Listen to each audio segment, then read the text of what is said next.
ආයුබෝවන් කියලා පිළිගන්නවා අදත් මගේ Soin with Ishi YouTube channel එකට. ඉතින් අද මම ඔයාලට කියලා දෙන්න හදන්නේ බයස් පටි. එහෙම නැත්නම් පයිපින්. කර්ණාකාර පටි කියලාත් අපි කියනවා. මේ බයස් පටි කොහොමද හරියටම කපා ගන්න කියලා දෙන්න තමයි හදන්නේ. ඒ වගේම කපලා අපි කොහොමද ඒ බයස් පටි හරියටම මූට්ටු කරගන්නේ කියලා මම අද ඔයාලට කියලා දෙන්න සූදානම් වෙලා ඉන්නවා. ඉතින් මුලින්ම කියන්න ඕනේ අපි බයස් පැටියක් කපා ගන්නකොට මෙන්න මේ විදිහට අපිට පුළුවන් අපේ රෙදි කොටස අරගන්න. රෙදි කොටස අරගත්තට පස්සේ අපි මේ පයිපින් කොටස් කපා ගන්නේ කොහොමද කියලා බලමු.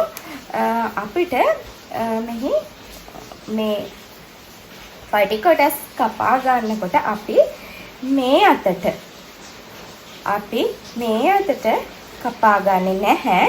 ඒ වගේම මේ අතට මේ විදිහට මේ අතටත් අපි පයිපින් කොටස් කපා ගන්නේ නැහැ. අපි පයිපින් කොටස් කපා ගන්නේ වෙනම ආකාරයකට. ඉතින් පයිපින් එකක් කපා ගන්නකොට අපි පළමුවෙන්ම කරන්නේ මෙන්න මේ විදිහට රෙදි කොටසක් අරගෙන අපිට පුළුවන් අපේ රෙදි කොටස සම චතුරස්‍රාකාර වෙන්න කපා ගන්න. ඉතින් අපිට මේ වගේ දිග රෙදි කෑල්ලක් ලැබුණොත් අපි මුලින්ම කරන්නේ මෙන්න මේ විදිහට රෙදි කොටස එක්කණකින් අල්ලාගෙන අපිට පුළුවන් මෙන්න මෙතනට මෙන්න මේ ආකාරයට නවා ගන්න. මේ විදිහට නවා ගත්තට පස්සේ අපිට මෙන්න මෙතනින් කපාගත් විට අපිට පුළුවන් මෙන්න මේ විදිහට රූලර් එක තියලා මේ විදිහට ඇඳගෙන කපා ගන්න පුළුවන්. මේ විදිහට ඇඳගත්තට පස්සේ අපිට මෙතන හරියටම සමචතුරස්‍රාකාර රෙදි කොටසක් ලැබෙනවා. ඉතින් අපි මේ විදිහට මෙතනින් මේ විදිහට මේ කොටස කපලා ඉවත් කරගමු. මේ කොටස මේ ආකාරයට කපලා ඉවත් කරගත්තා. ඉතින් දැන් අපට ලැබෙනවා මෙන්න මේ විදිහට සමචතුරස්‍රාකාර රෙදි කොටස. ඉන්පසුව අපි කරන්න ඕන අපි කලින් නවාගත්තු ආකාරයට මෙන්න මේ විදිහට අපේ රෙදි කොටස නවාගෙන දැන් අපිට පුළුවන් අපේ පයිපින් කොටස් කපා ගන්න. මේ කොටස කපා ගන්නකොට පයිපින් එක සාමාන්‍යයෙන් අපිට පුළුවන් අඟලට අඟල් 1/2ට අඟල් 2කට වගේ කපා ගන්න. ඊට වඩා වැඩියෙන් පයිපින් කපන්නේ නැහැ සාමාන්‍ය විදිහට ගත්තොත්. ඉතින් මම අඟල් 1/2ක් පරල හිටින්න තමයි පයිපින් කොටස් කපා ගන්න හදන්නේ. ඉතින් මෙන්න මේ විදිහට අපිට පුළුවන් අපේ පළල මැනගෙන මම අඟල් 1/2 මේ විදිහට ලකුණු කරගත්තා. ලකුණු කරලා මම මෙන්න මේ විදිහට ඇඳ ගන්නවා ක්ලෝතින් චෝක් එකක් ආධාරයෙන්. ඉතින් මම ඊට පස්සේ නැවතත් අඟල් 1/2 ලකුණු කරලා මම නැවතත් මෙන්න මේ විදිහට ඇඳ ගන්නවා. ඊට පස්සේ මෙතනත් මම අඟල් 1/2 ලකුණු කරලා මම එතනත් ඒ විදිහට රූලර් එක භාවිතයෙන් ඇඳ ගන්නවා මේ විදිහට. ඉතින් මෙහෙම තමයි අපි අපේ බයස් පටි ඒ විදිහට ඇඳගෙන අපිට පුළුවන් කපා ගන්න. දැන් අපි කපා ගන්න ආකාරය බලමු.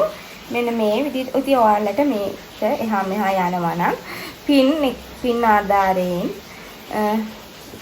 කරගෙන රෙදි එහා මෙහා නොයන ලෙස තබලා කපා ගන්න පුළුවන්.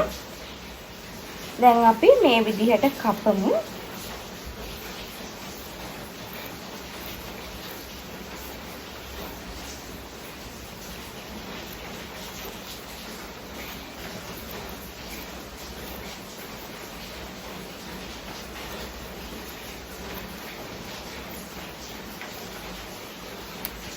මේ කොටස අපිට පුළුවන් දෙකට මේ විදිහට මෙතන නැම්මක් එන නිසා ඒ නැම්ම ගාවින් අපිට පුළුවන් කපලා ඉවත් කරගන්න.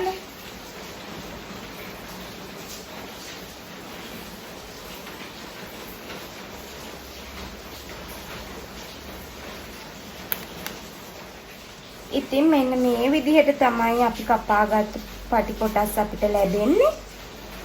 මේ විදිහට. මෙන්න මේ ආකාරයට තමයි ලැබෙන්නේ.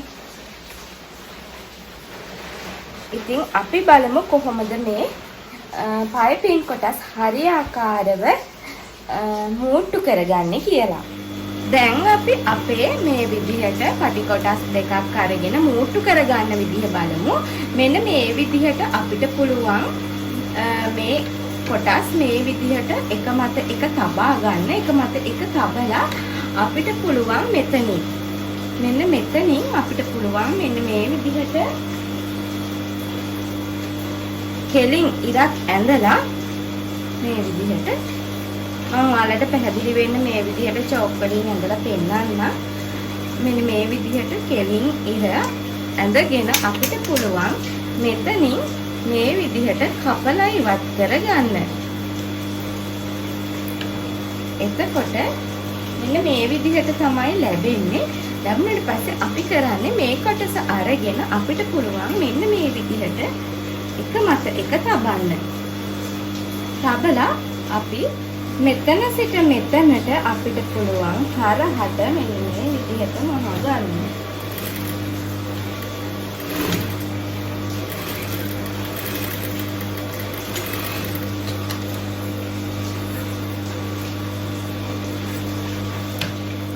ඉතින් මේ බලන්න මෙන්න මේ විදිහට අපි දිගෑර ගත්තට පස්සේ අපේ පයිපින් එක ගානට මෙතනින් මූට්ටු වෙලා තියෙනවා. ඉතින් මෙන්න මේ විදිහට තමයි අපි නිවැරදිව පයිපින් එකක් අල්ලගන්න. ඊට පස්සේ අපිට පුළුවන් අවශ්‍ය නම් පමණක් මෙතනින් මේ වැඩි කොටස මෙන්න මේ ආකාරයට කපලා ඉවත් කරගන්න.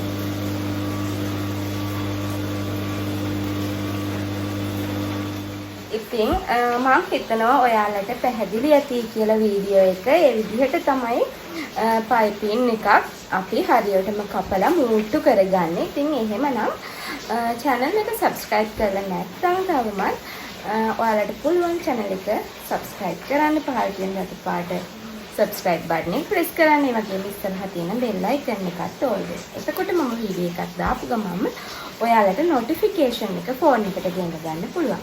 ඉතින් එහෙමනම් අදට වීඩියෝ එක අවසానයි. ඔයාලා හැම කෙනෙක්ටම සුබ දවසක්.